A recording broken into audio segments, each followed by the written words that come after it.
In this next chapter, we come to the sign Aries, the ram or lamb. The blessings of the redeemed, consumed and enjoyed. It is very worthy to note that Aries is the age that we entered into at the Exodus of Egypt. Libra is the constellation seen when the sun rose in Aries, marking the age of Aries, signifying that the altar has been set up for sacrificial lambs.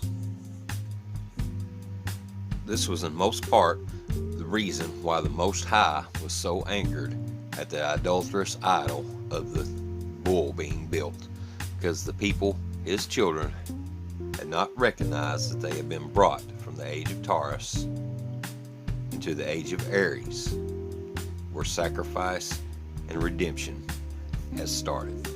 And in the same manner, in the upcoming years, very few years, people will not recognize that we have moved from the age of Pisces and that the King has returned, the Messiah himself, bringing us into the age of Aquarius. The Hebrew name for Aries is Teleh, meaning the lamb. The Arabic name is Al-Hamah, meaning the sheep, gentle or merciful. One of the stars that comes to us in Aries is El Natik, which means wounded or slain. Also has a star called Al-Sharton, which means the bruised or the wounded, and a star Mesatrim in Hebrew, meaning the bound, which goes completely wonderful with the words of Revelations 5:12. Worthy is the Lamb that was slain to receive power and riches and wisdom and strength and honor and glory and blessings. First deacon constellation that comes to us for Aries is Cassiopeia, the enthroned woman, the bride prepared for the groom, the great Redeemer. Previously, in the last chapter, we had the woman Andromeda with chains bound, but here we have pictured a woman free with the chains loosened so that she may go out and prepare herself. In the Arabic, we have the name for Cassiopeia as El Cedar, which means the freed. One of the brightest stars in Cassiopeia in Hebrew is Shaddai, which means the freed.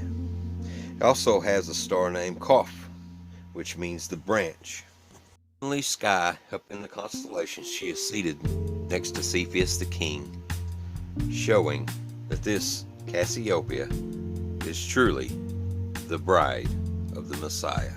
It comes with a wonderful story from Psalms 45. The king's daughter is all glorious within. Her clothes is of wrought gold.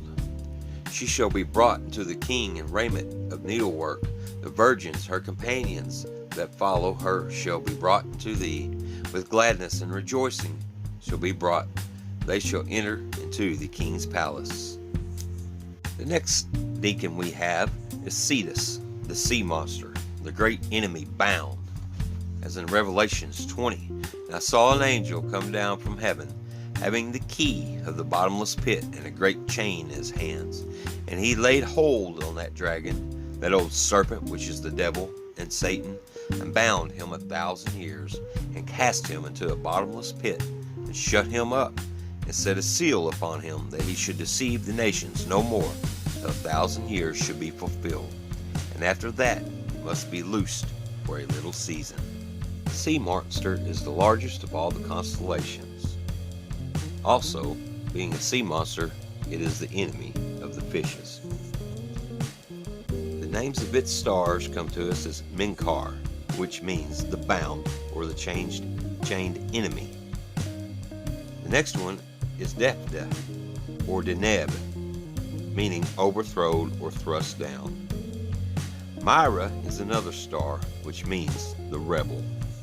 Cetus, the sea monster, can be seen throughout all the scriptures.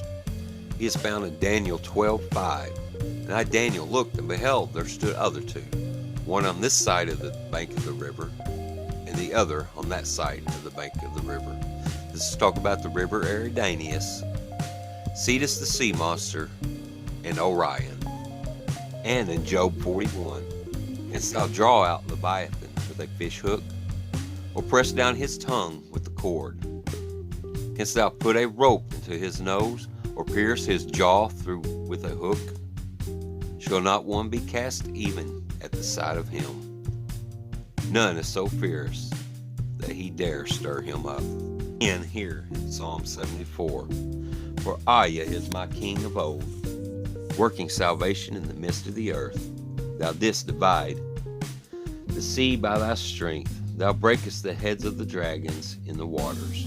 Thou breakest the head of Leviathan in pieces. The final deacon we have is Perseus, the breaker. As in Micah 2:13, the breaker is come up before them. They have broken up and have passed through the gate, the narrow gate, and are gone out by it, and their king shall pass before them, the Messiah, and Ayah on the head of them. Mighty Perseus is pictured to us as a man wielding a mighty sword in one hand, and the head of his enemy, Medusa, in the other hand, with wings on his heels, noting he comes swiftly. In Dara, he is known as Cardim, he who fights and subdues. We have brilliant, bright stars and wonderful names coming to us out of Perseus. Murphak, meaning who helps. Alganib, which means who carries away, and Athik, the one who breaks. Though the head Medusa comes to us through Greek mythology, its true name in Hebrew is Rosh Satan, meaning the head of the adversary. Or in Arabic, Al-Unay, the subdued, or Al-Ghul, the evil spirit.